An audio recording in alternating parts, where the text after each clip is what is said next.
Hey, it's Nick Tuminello here with my friend Deanna Avery, and we're going to talk to you about, give you my hip thrust progression. So shout out to my friend Brett Contreras who really popularized this exercise.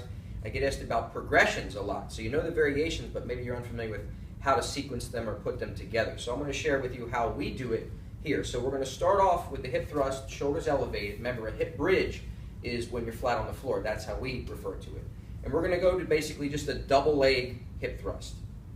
We're looking for there. So I would have Deanna actually spread her feet just a bit and pull her heels out just a touch. There we go. Okay, so we go there. Now some people like to support their neck, other people like to spread their arms out. And really what I'm looking for her to do or not do in this case, and she looks like she's giving me a little too much lumbar extension. Come on down for a second, Deanna. Posterior pelvic tilt. Now hold that posterior tilt and come up as high as you can. Good. So that basically is a cue. I'm looking at those hips to make sure that she's not leading with her belly. We're getting more hip extension, not as much from lumbar extension. All right? So that's where we would start. And I would like to see a minimum of 20 to 25 reps. Once we get there in good form, I'm going to have her bring her feet in a little bit so now her knees are directly under her hips. And we're going to start from a bridge march. So I'm going to have her hold the position at the top. So I'm going to have her come down for a second, reestablish, posterior tilt for me. Now come up as high as you can. Hold that about right there. Now, basically, I want to see her maintain this tabletop as she takes her right knee and pulls it just above her hip. So she's above 90 degrees. Brings it back down and then goes to the other side. So we're starting to bring in, you can go ahead and keep it up, Deanna. We're starting to bring in some unilateral training here, but we're not just staying on one side, so we're not punishing one side. We're just starting to build up that unilateral strength. And we're starting to teach her that the top is really the important part we're looking for. So she doesn't just kind of skip and use momentum through that once we go to single leg, which is the next step in the progression. So again, what I'm going to look for here as a coach is just to make sure that she's not sacrificing hip extension from lumbar extension. All right, so if we can get her to the point there where we're doing about 10 to 12 per side, or total, 20 to 24 total good reps, then we're going to progress to single leg. So the same position applies. In this case, I would just have her take her right knee, pull it up as high as just above 90 degrees of hip flexion. Then she's going to keep this here, and she's going to focus on one side at a time. She's going to go down as far as she can comfortably, come up, and pause at the top, like the tabletop, for a second. So just go 4 reps on each side, Deanna. And again, our benchmark here, depending on the individual, is about 12 to 15 reps per side, good reps, which means they can hold at the top like they're pausing or posing for a picture. And just do a few reps on the other side. Down and straight up. I want to make sure that she keeps her feet flat. I don't want to see her going into like a calf raise where she's elevating her heel. All right, good. Just kind of sit down, take a break for a second. So then there's 2 types of progressions, or 2 directions that we'll progress here. We can either add range of motion by elevating the feet on the bench, or we can add resistance. And at this point, that's where I like to use kind of an undulating model and cycle the 2. So first, let's talk about adding range of motion. We'll bring in a second bench. Deanna, you let me know distance-wise if that's good for you. We went here. Yep. Is that too far? No?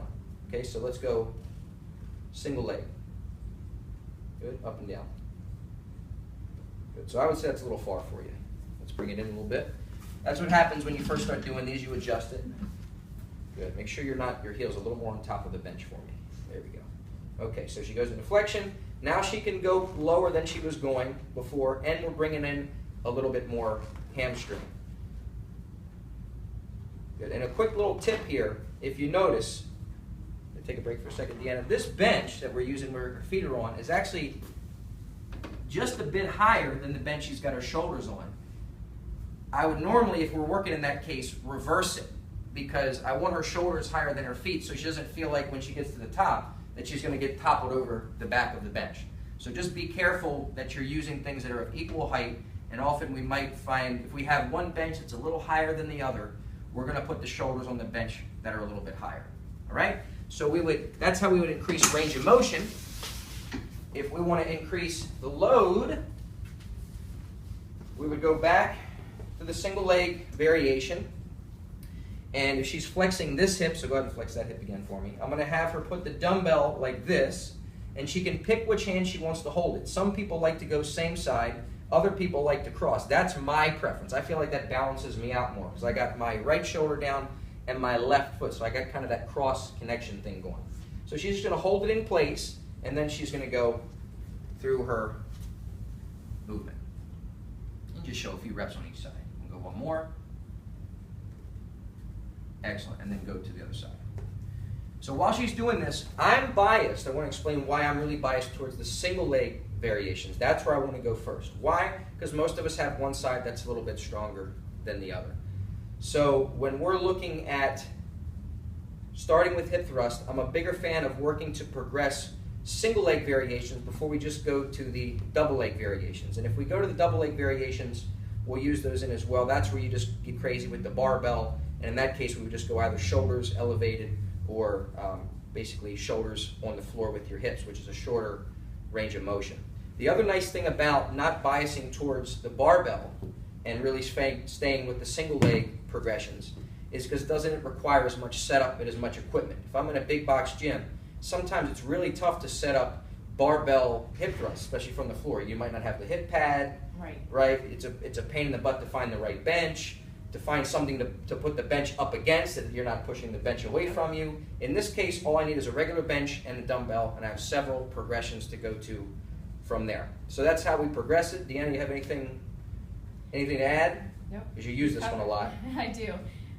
You covered it. Just using that pad if you're using the barbell for sure. Absolutely. All right, there you have it.